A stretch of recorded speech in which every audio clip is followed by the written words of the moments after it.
salut. C'est que ça. Bim. Ah ouais. Ah non, il va pas. Attends, on va recommencer.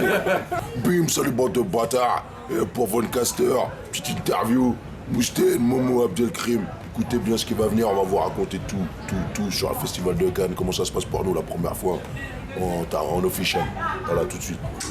Le petit, c'est Momo. Il est capitaine d'une équipe de foot. C'est le zizou des nains. Et leur entraîneur, c'est un vrai psychopathe. Et les petits pots, on passe le ballon et nous, on passe entre les jambes. Moi, je m'appelle Mousten. Et mon kiff, c'est les animaux. Putain, c'est quoi ce truc de ouf? Et Booba, alors des fois, je teste leur agressivité sur C'est Momo. mort, je peux pas le faire. Et moi, faut trop que je sorte mon album, je sais très bien que je vais péter dans la musique. Le grand, c'est Abdelkrim. Il anime des soirées karaoké toutes pourries. Un dimanche était monotone. Et nous, bah, on s'entend bien avec tout le monde au quartier. Ah, mamie. Je t'emmerde, les fils de pute. C'est la première fois qu'on vient à Cannes en étant un peu légitime et c'est Gaumont qui nous a envoyés.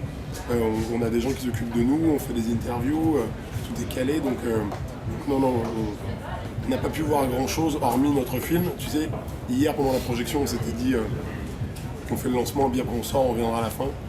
En fait, c'était tellement bon, ça réagissait tellement bien, ça se marrait tellement. Et on entendait Dujardin rire tellement plus fort que tout le monde. On s'est dit, ok, on reste, c'est trop bon, il faut prendre ça.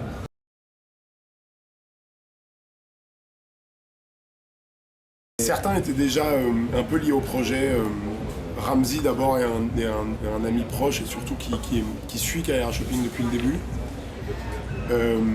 Bon, Ramzi c'est pas un guest, il a un vrai rôle important dans le film. Elie Moon nous avait déjà proposé qu'on fasse un sketch avec lui et il était venu faire un Kaira Shopping avec nous. Donc il était légitime qu'on leur propose quelque chose pour le film. Eric Cantona, on a fait une publicité avec lui. Donc, moi c'est aussi quelqu'un que je connais depuis un moment.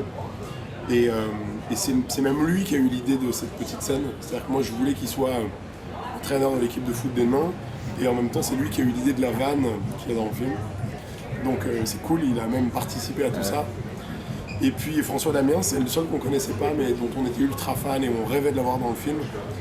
Et lui on l'a eu parce qu'il a lu le scénario, que ça lui a plu et que ce qu'on lui a proposé l'a intéressé. Au final on a eu tous les gens qu'on rêvait d'avoir à un détail près, mais pas des moindres, qui est Omar. Et Omar aussi voulait être dans le film, et quand il a vu le film, il a été tellement déçu de ne pas être dedans, qu'il a accepté de faire un teaser avec nous pour vendre le film. Non, réponds, j'ai tourné dans le film ou j'ai pas tourné dans le film? Non, là, non. Non, j'ai pas tourné, donc dis pas aux gens que j'ai tourné dans le film si j'ai pas tourné dans le film. D'accord. Dites la vérité aux gens. Non, il est pas dans le film. Voilà, mettez pas dans vos histoires comme ça, les gars. D'accord.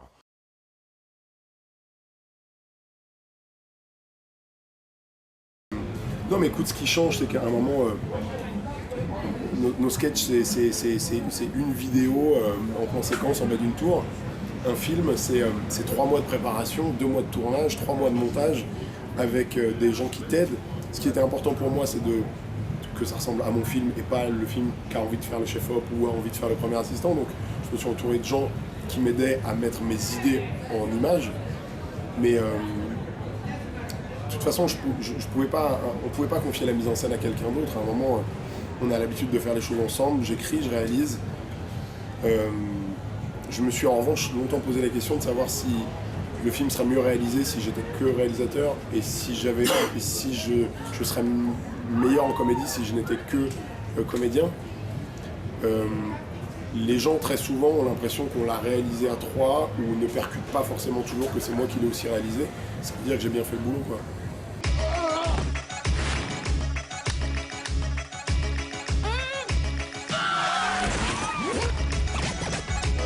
C'est à moi que tu parles comme ça?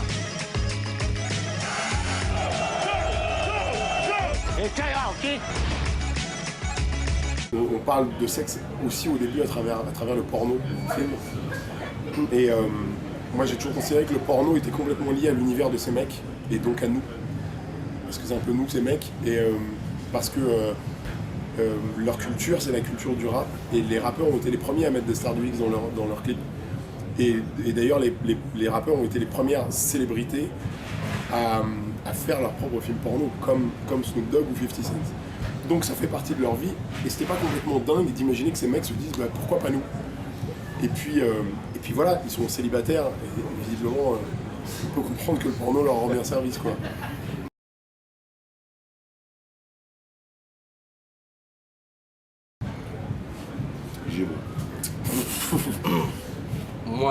suis réalisateur porno. J'ai un autre blaze, mais c'est mon métier. Voilà. Scoop.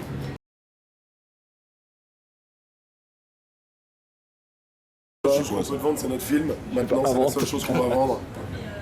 C'est les KRA qui sort le 11 juillet. Il n'y a plus que ça qui compte pour nous maintenant. Exactement. Faut venir voir le film. Le 11 juillet, bande de bâtards. C'est le film des Cara.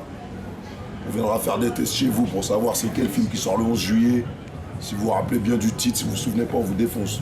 Voilà, souvenez-vous bien, 11 juillet, Cara, toutes les salles, France, Navarre, tous les quartiers, multiplex, etc.